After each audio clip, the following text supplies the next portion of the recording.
Well, let's talk about friendships for a minute. Here's how you know if someone's your friend.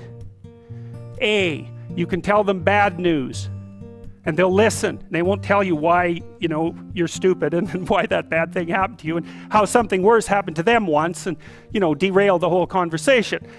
You can actually tell them bad news and they'll listen.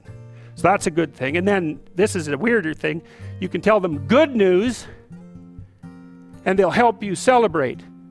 And that's a really good way of deciding who you should have around you, because if you have someone around you, something good happens to you and you're kind of afraid to even admit it because, God, something good happened to you. It's like, you let that be known and it'll certainly be taken away. So, you come out and you sort of tell someone half-heartedly that something good happened to you and they give you a whack and then talk about, the great thing that happened to them 3 years ago, or worse, the great thing that happened to someone that they knew 3 years ago. It's like, go away from that person. They're not helpful to you, and they're not helpful to themselves either. And so you want to surround yourself, you got to think about this. You got to surround yourself with people who want the best for the best part of you. You can hang around with weasels and losers that are trying to pull you down to justify the fact that they're spiraling downhill as well.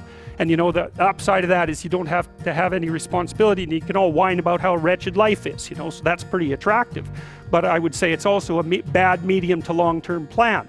And so it's acceptable and desirable to try to surround yourself with people who are facilitating your development.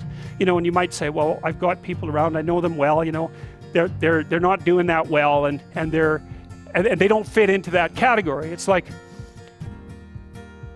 what's your point? What are you going to do with them exactly? If they'll listen and cooperate with you and move towards a better future, great. If they don't pay any attention and they keep doing the same damn things over and over and they're not going anywhere and it's painful, then maybe the proper thing to do is say, you just have your misery. I'll go off and have my life. And maybe you'll wake up at some point in the future and think that's a better way of being. Because just putting up with it is, they call that enabling, right? You put up with that sort of behavior, you're providing tacit consent for it and even tacit approval. It's like, it's a bad idea. You have, I would say, both the right and the responsibility to surround yourself with people who are good for the best part of you.